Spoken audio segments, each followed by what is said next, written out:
सुस्वागतम श्रोत्यांनो. आजच्या आपल्या कथेचे नाव आहे समेट. ही कथा आहे एक आजोबा आणि त्यांच्या नातीची, त्यांच्यामधील अतूट प्रेमाची आणि कशी आजोबांनी आपल्या नातीला देवाबद्दल असीम भक्ती शिकवली आणि त्यानंतर आता नात तीच भक्ती आपल्या आजोबांमध्ये शोधते आहे आणि आजोबांच्या आठवणीमध्ये रमते आहे ह्याची. लेखिका आहेत स्नेहल अखिला अन्वित. चला तर मग ऐकूया. कुठाय देव? सगळं झूट. एवढी तीर्थक्षेत्र पालथी घातली मी. रोज तास तास पूजा अर्चा केली. 80 वर्षाचा झालो, देव काही दिसलाच नाही. खोटं आहे सारं. आरामखुर्चीवर डोळे मिटून बसलेल्या अक्षयाच्या डोळ्यासमोर आजोबा आले. नुकताच महिना झाला होता त्यांना जाऊन. तेव्हापासून रोजच सगळ्या त्यांच्या आठवणी ती जरा शांत बसली की मनात फेरा घालायला लागायच्या.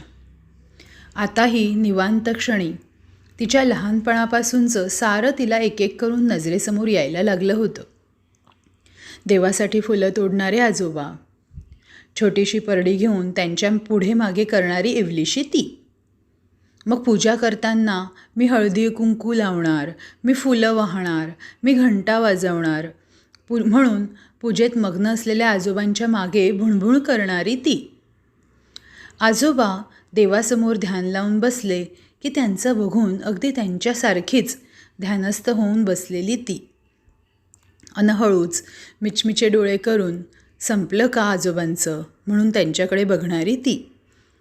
आजोबांनीच श्लोक म्हणायला सुरुवात केली होती. त्यांचं बघून हीही त्यांच्या मागे श्लोक म्हणायची, त्यांच्याहून मोठ्या आवाजात. देवाची अन अक्षयाची ओळखच झाली होती ती आजोबांमुळे. सकाळी डोळे उघडले की तिला आजोबा दिसायचे ते देवापुढेच. त्यांनीच गीतेचे कितीतरी श्लोक पाठ करून घेतलेले तिच्याकडून. त्यांनीच अथर्वशीर्ष म्हणायला शिकवलेलं. त्यांनीच सगळी स्तोत्र मुखोद्गत करून घेतलेली. त्यांनीच तर कितीतरी गोष्टी सांगितल्या होत्या देवांच्या तिला. देऊळ किती फिरली होती ती आजोबांबरोबर. वयाच्या 8व्या वर्षीच पार अगदी काशी यात्राही घडवली होती त्यांनी. जे जसं जसं आजोबांनी केलं तसं तसं तिने अगदी डोळे मिटून फॉलो केलं. आजोबांमुळेच देवावर अगदी गाढ श्रद्धा बसली होती, आपोआपच आणि आपसुकच. पुढे मोठी होता होता जीवनात अनेक चढउतार आले तरी जरासुद्धा डगमगली नाही अक्षयाची ती श्रद्धा. लग्न झालं लांब दुसऱ्या शहरात, त्यामुळे आजोबांचा सहवास पहिल्यासारखा राहिला नाही. सुट्टीत आल्यावर मिळायचा तेवढाच. अशीच एका सुट्टीत ती गेली असता तिला तिचे आजोबा नेहमीसारखे वाटलेच नाहीत. 80ला टेकले होते. पूजा अर्चा सगळी सोडून दिलेली. हातात माळ असायची, ती देखील कुठेतरी कोनाड्यात गुपचूप पडलेली होती. मिनटाला देवाचं नाव यायचं तोंडात, तेही सगळं सुटलं होतं. व्याधींनी बेजार होऊन सोडून दिलं म्हणता म्हणता हिंडणे फिरणेही त्यांनी चांगल्या प्रकारे सोडलं होतं. थोडी वयानुसार स्मरणशक्ती कमी होत चालली होती इतकंच. आजीनेही सांगितलं, तसे बरेच आहेत ते, कुणाला काही करावं नाही लागत अजून तरी. मग आजोबांनी एवढ्या वर्षांनी आपल्या सख्याशी फारकत कशी केली हे अक्षयाला कळेच ना. एक दिवस त्यांच्याजवळ जाऊन बाकीच्या गप्पा गोष्टी करत करत तिने मनातला विषय काढलाच. आजोबा, देवाचं काही करताना दिसत नाही हो तुम्ही हल्ली. कुठाय देव? सगळं झूट. एवढी तीर्थक्षेत्र पालथी घातली मी. रोज तास तास पूजा अर्चा केली. 80 वर्षांचा झालो, पण देव काही दिसलाच नाही. अगं खोटं आहे सारं. आजोबा, देव कुणाला दिसलाय हो कधी? नसता हट्ट कसला करता? हट्ट कसला? देव मला भेटायला हवा होता.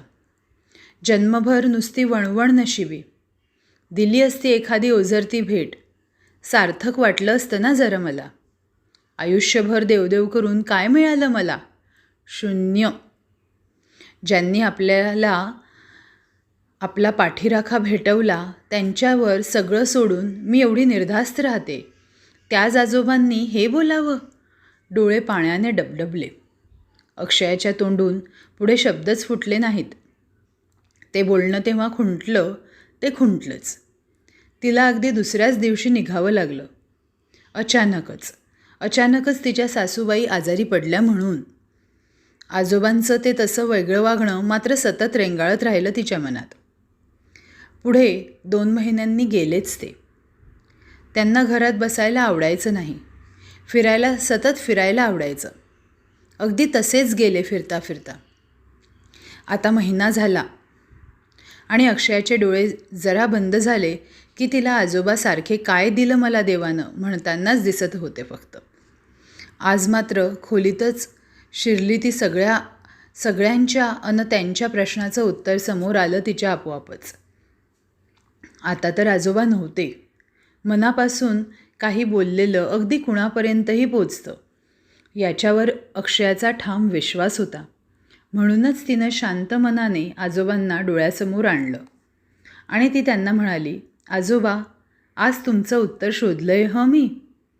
60ला नाही पोचत तेव्हा तुम्हाला डायबिटीसने गाठलं होतं, आठवतंय ना? तुम्हाला गोड खायची हौसच होती फार. आजीने तर कपाळालाच हात लावला होता. आता कसं होणार यांचं? पण पुढच्या काही दिवसातच नेहमीसारखं कुठल्या तरी तीर्थक्षेत्री जायचं म्हणून तुम्ही अक्कलकोटला जायचं काय ठरवलं आणि तिथे तुम्हाला देवाबरोबर रामबाण औषधही भेटलं. जन्मभर तुम्ही हवं ते खाऊ शकलात. हे दिलेलं देवाने तुम्हाला. पुढे 5 वर्षांनी ट्यूमर निघाला डोक्यात. तुमच्यापेक्षा आजींनेच हातपाय गाळले. सहज हवापालट म्हणून मुंबईला काय गेलात आणि तिथेच निदान झालं. जराही वेळ दवडला नाही. निष्णात डॉक्टरही मिळाला आणि चुटकीसरशी त्याने तुम्हाला सगळ्यातून बाहेर काढलं. सगळं जुळवून कुणी आणलं होतं हो आजोबा? इतकं सहज होतं का कधी सगळं? तुमचं सगळं बघणाऱ्या आजीच्या मागेही पोटाचा रोग लागला. या वयात ऑपरेशनची काही शाश्वती नाही. जीवाला धोका होऊ शकतो. त्यापेक्षा आहे असंच राहू दे. जगेल तेवढी जगेल म्हणत सगळ्या डॉक्टरांनी हात टेकले होते. आजीलाही वाटलं आता काय 2-3 वर्षच. आजोबा, तिचा आजी अजूनही तुम्ही गेल्यावर स्वतःला टिकवून आहे हो. तुमच्यापेक्षा तब्येतीनं नाजूक असूनही सांगा कोणी धरून ठेवलं होतं तिला? 15 वर्ष झाली डॉक्टरांनी नाही सांगून. तरी जोमाने स्वतःबरोबर तुमच्याकडेही खंबीरपणाने बघितलं तिने. कुणी एवढा जोर भरला होता तिच्या अंगात? तेव्हाच तिला काही झालं असतं तर तुम्ही 80 वर्षापर्यंत जगू तरी शकले असतात का?